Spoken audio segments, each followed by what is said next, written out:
Benvenuti in Community FVG, un viaggio nei territori del Friuli Venezia Giulia. In ogni puntata vi raccontiamo come cooperatrici e cooperatori ogni giorno lavorino responsabilmente per coniugare sviluppo, sostenibilità e mutualità. Conosciamo meglio la nostra regione, scoprendo le idee e i progetti che, giorno per giorno, fanno crescere imprese, comunità e persone. In questa puntata di Community FVG, la cooperativa sorveglianza diurna e notturna.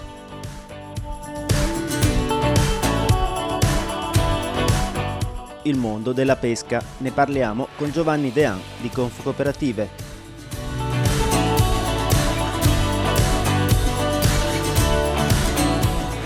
Presentati i risultati del progetto Un altro modo per dirlo.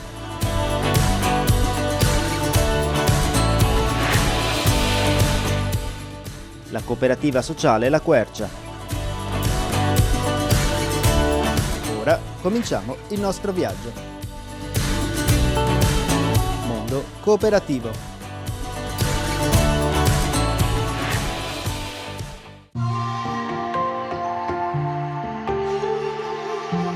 È con piacere e con orgoglio che posso dire che l'Istituto di Vigilanza e Sorveglianza Diurna Notturna nasce nel 1945, è una delle più antiche quindi del territorio nazionale e con orgoglio posso dire che è una delle più grandi della regione Friuli Venezia Giulia. Contiamo circa 250 dipendenti.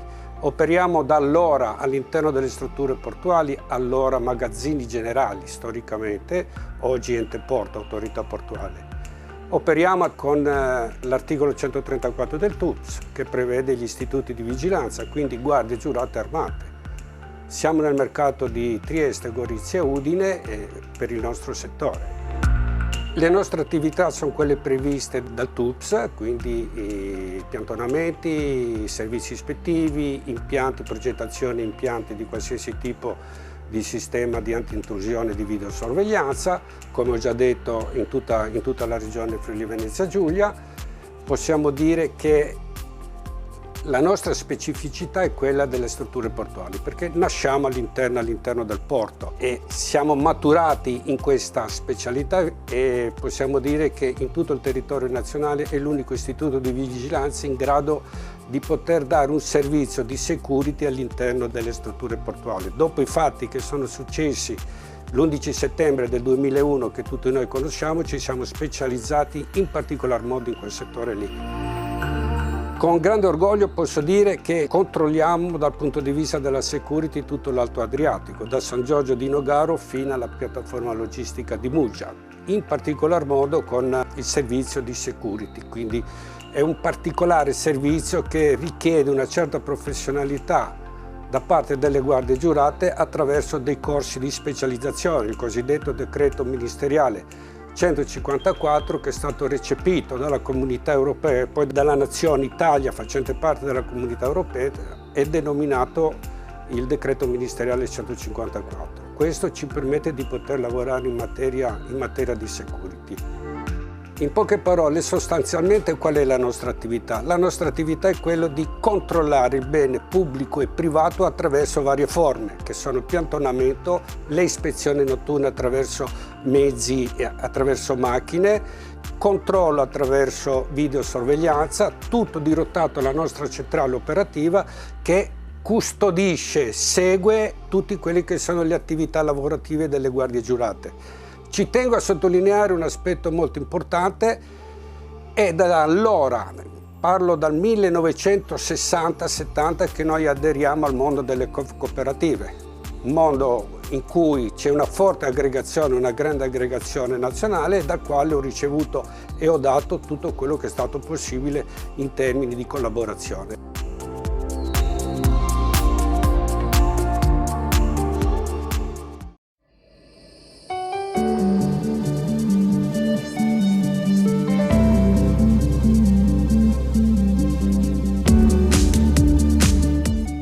sono stati illustrati con una conferenza stampa svoltasi online alla presenza dell'assessore regionale al lavoro e politiche per la famiglia Alessia Rosolén i risultati del progetto Un altro modo per dirlo.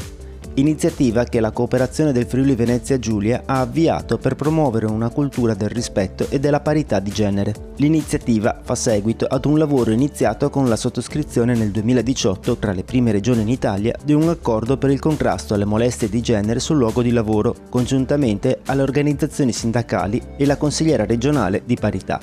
Con il progetto Un altro modo per dirlo, il coordinamento Donne e Parità dell'Alleanza delle Cooperative, costituita da Confcooperative, Lega Coop e AGC, con il patrocinio della Commissione regionale Pari Opportunità, ha realizzato un percorso che ha visto oltre 1000 persone seguire le videoconferenze dedicate all'importanza del linguaggio e dell'uso delle parole.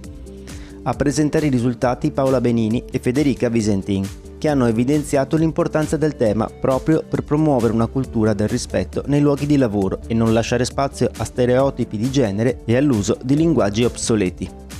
Il momento finale del progetto, il prossimo 20 novembre, sarà una serata di spettacolo dopo un percorso di laboratorio di teatro partecipato per la regia di Rita Maffei.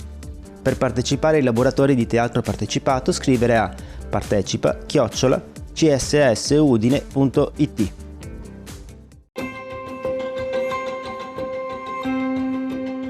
La cooperativa sorveglianza diurna notturna è composta da circa 250 di personale, tra cui guardie giurate armate e addetti non armati. No? Allora, il fulcro della cooperativa è qui la centrale operativa, di cui si occupa del coordinamento di tutte le guardie e gli addetti in servizio nel territorio sia di Trieste che della regione. Il personale in pratica, in sostanza, controlla tutte le varie tipologie di servizio che noi offriamo ai nostri clienti, quindi che va dal piantonamento, dal pattugliamento, dai controlli da remoto tramite i sistemi di videosorveglianza, l'intervento in caso di un probabile furto che può avvenire nelle varie abitazioni, nei vari magazzini, insomma tutti i clienti che fanno parte della sorveglianza diurna notturna. In particolare siamo specializzati nella port security. Nel 2009 è uscito un decreto ministeriale 154 in cui è previsto che in quegli ambiti specifici di navi passeggeri, come ad esempio la stazione marittima, che credo tutta la cittadinanza di Trieste è a conoscenza, operino guardie giurate. Ma non le classiche guardie giurate che devono avere ovviamente il decreto, ma devono essere specializzate, devono fare un corso di 40 ore con un ente certificato e devono passare un esame della commissione nominata dal prefetto, in cui fanno parte le varie autorità. Passando questo esame hanno un titolo, appunto il decreto ministeriale 154, che consente loro di operare alla stazione marittima o ai termini, per esempio adesso siamo Falcone, anche ci sono le navi da crociera. No? E la nostra formazione nel tempo è sempre migliorata, ci siamo adeguati ai corsi di primo soccorso, antincendio, ovviamente i corsi obbligatori, e tutto questo ha fatto modo che noi crescessimo come guardie giurate, come addetti, come tutto il personale della sorveglianza di un'auto, specialmente negli ultimi 10 anni. Questo ha fatto sì anche che ci siamo certificati ad altre norme. La obbligatoria è la 9001 sulla qualità, sulla soddisfazione del cliente, poi è venuta obbligatoria anche il 10891, una certificazione per gli istituti di vigilanza. Noi abbiamo ritenuto opportuno di migliorare la nostra formazione, ci siamo certificati anche per l'ambiente, la 14001, e per la sicurezza e salute sul posto di lavoro. E l'altro anno ci siamo certificati alla SA 8000, che è la responsabilità sociale per gli addetti. La formazione continua sia per i nostri soci che per dare la soddisfazione al cliente e per professionalizzare i nostri operatori.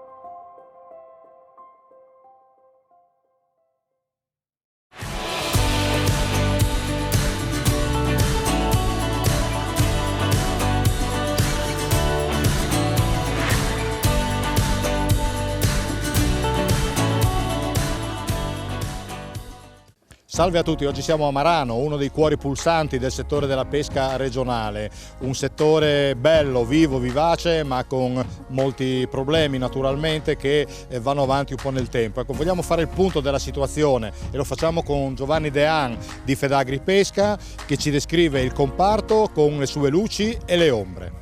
Dottor Dean, il cambiamento climatico in atto si fa sentire anche in laguna e con quali conseguenze sulla pesca? Beh, il cambiamento climatico si fa sentire, la sensazione dei pescatori è che l'acqua si stia inlimpidendo, ma anche l'ERSA ci ha dimostrato che è cambiata soprattutto la temperatura media in pianura e la piovosità. Questo vuol dire che i fiumi portano acque in momenti diversi o acque minori e quindi nutrienti minori. Questo in laguna si vede perché, per esempio, le vongole invece di stare 3 anni per crescere stanno 4, ma si vede anche in mare. Anche in mare il mare si sta illimpidendo, il mare limpido significa mare poco nutriente. Noi siamo sempre stati, con tutto l'Alto Adriatico, il polmone nutritivo di tutto il Mediterraneo. I grandi fiumi portano nutrienti, poi la bora raffredda l'acqua e la fa scendere fino giù in Puglia. Questi cicli sembra si stiano diminuendo o invertendo. Il comparto della pesca regionale in questi anni ha subito vari contraccolpi. Dottor Dean, qual è la situazione attuale? Beh, la situazione attuale è di calo dei pescatori. Negli ultimi 20 anni, mi dicono i presidenti delle cooperative, le barche si sono dimezzate. In particolare alcune categorie, come per esempio la pesca del pesce azzurro con le volanti, non ci sono più, le lampare da una trentina sono rimaste 5-6, l'unica pesca che sta tenendo è la pesca con le reti da posta, quindi la piccola pesca, che fra l'altro è la più sostenibile anche a livello europeo, e anche le barche che vanno a prendere vongole sono in grave difficoltà perché le vongole stanno scomparendo, forse per i cambiamenti climatici, forse non sappiamo per cos'altro. Comunque il settore è in diminuzione, probabilmente sta cercando un nuovo equilibrio e i giovani fanno difficoltà ad affrontare un mestiere non tanto per la fatica, perché comunque i pescatori hanno piacere di andare fuori in mare, ma perché non vedono possibilità di futuro.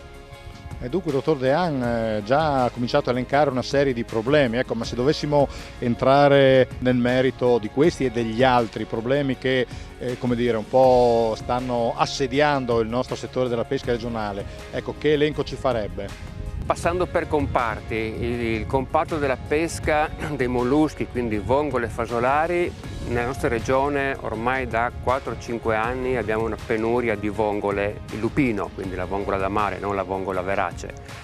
Non sappiamo perché, stiamo facendo da anni dei programmi di ripopolamento per vedere se portando dei riproduttori dall'esterno questo si riattiva il ciclo e stiamo sperimentando e stiamo incrociando le dita. La Regione in questo ci sta supportando con finanziamenti e anche dandoci un aiuto in termini scientifici. Il comparto dello strascico, anche qui siamo in diminuzione, ma qui è un problema soprattutto legislativo, che magari approfondiremo più tardi. Il comparto della piccola pesca sta subendo i cambiamenti climatici. Quest'anno le seppie per esempio non sono arrivate, i pescatori pescano stagioni e i differenti tipi di pesci che arrivano.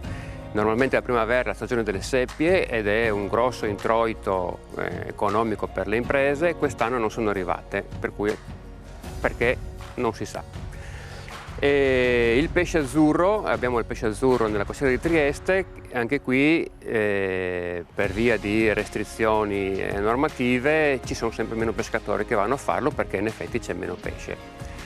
Il cambiamento climatico forse ci sta portando un minor pesce, però ci sta portando alcune specie invasive e che procurano danni. Ad esempio abbiamo una piccola, le bufole lo chiamano qua, ctenoforo, un piccolo animaletto così, gelatinoso che è arrivato dal Mar Nero e mangia tutte le uova e tutte le larve che sono in sospensione, quindi tutto il pesce azzurro. Inoltre arriva in laguna, intasa le reti e una delle pesche più importanti della laguna, che è quella dei gamberetti e dei latterini, dei piccoli pescetti, la frittura di laguna, è in grosse difficoltà, tant'è che i pescatori quando c'è caldo già a giugno portano a casa le reti invece di fare tutta la stagione perché non ce la fanno. Ecco, i cambiamenti climatici stanno creando dei problemi alla pesca che si aggiungono a quelli che è della redditività delle imprese, che stanno portando a contrarre le imprese.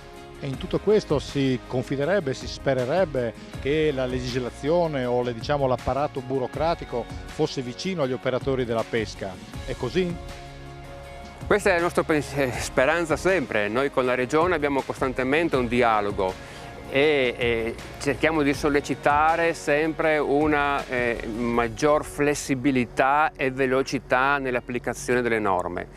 Sappiamo che le norme europee, che sono quelle che regolamentano la pesca, sono molto rigide, però forse qualche spiraglio c'è. A noi piacerebbe con la Regione riuscire a costruire dei vestiti sartoriali sulla nostra pesca piuttosto che dei vestiti da grandi magazzini come vorrebbe la Comunità Europea.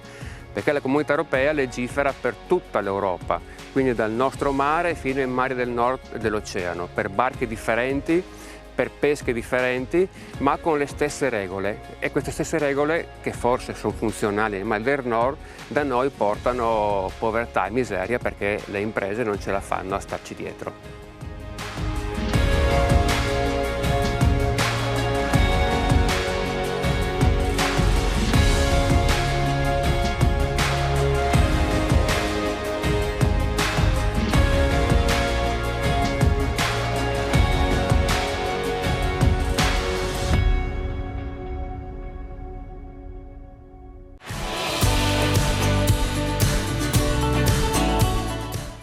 Fine della prima parte.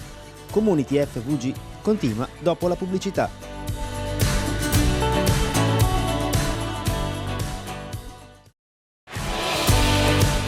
Ben ritrovati in Community FVG. Riprendiamo con Mondo Cooperativo. Inizia la seconda parte.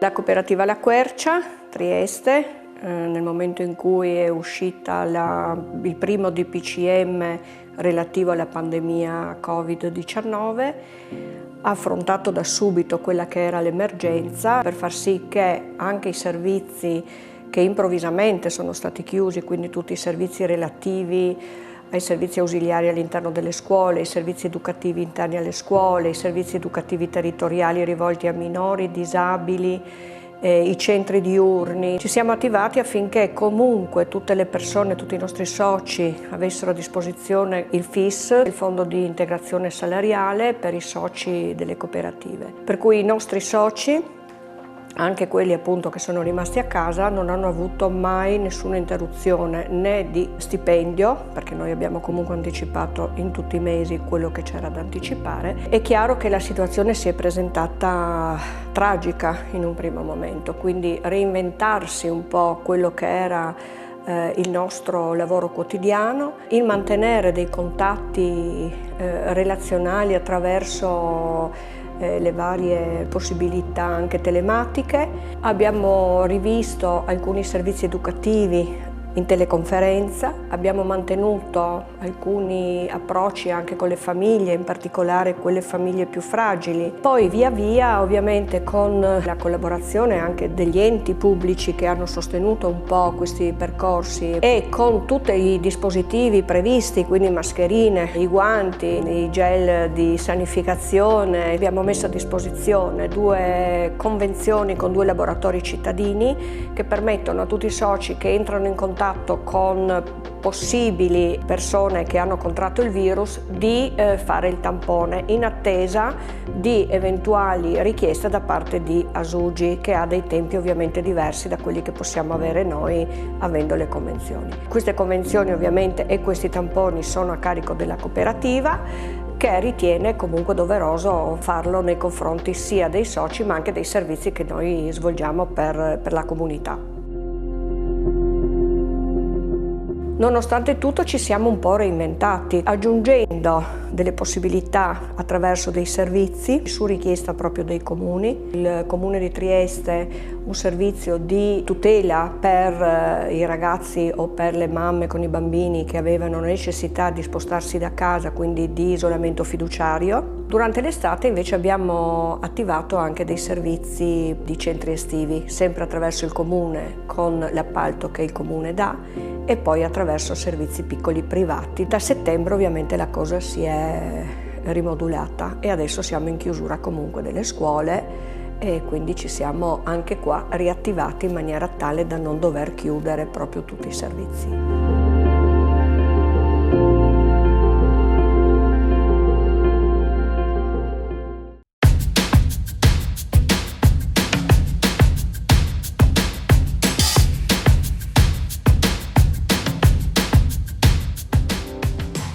centri diurni per anziani non autosufficienti sono una forma abbastanza nuova di un'alternativa a quello che può essere le classiche forme di assistenza conosciute per dare una risposta ai bisogni proprio della non autosufficienza. Permettono alla persona che assiste il proprio congiunto con una certa patologia di poter beneficiare dei momenti di riposo, ma permette anche alla persona che è affetta da determinate patologie di poter accedere a dei centri in cui viene coinvolta nel fare delle attività che possono spaziare delle attività terapeutiche fisiche ad attività di stimolazione cognitiva, ad attività più diverse. I centri diurni permettono una flessibilità nell'accoglienza perché le persone possono decidere anche di accedervi solo per qualche ora durante il giorno o solo in determinate giornate. Abbiamo visto dall'esperienza che le persone assistite in questo modo ritardano comunque la perdita di autonomia, soprattutto in chi è affetto da demenza, e permettono comunque di dare veramente un supporto al familiare che riesce ad avere dei momenti di respiro.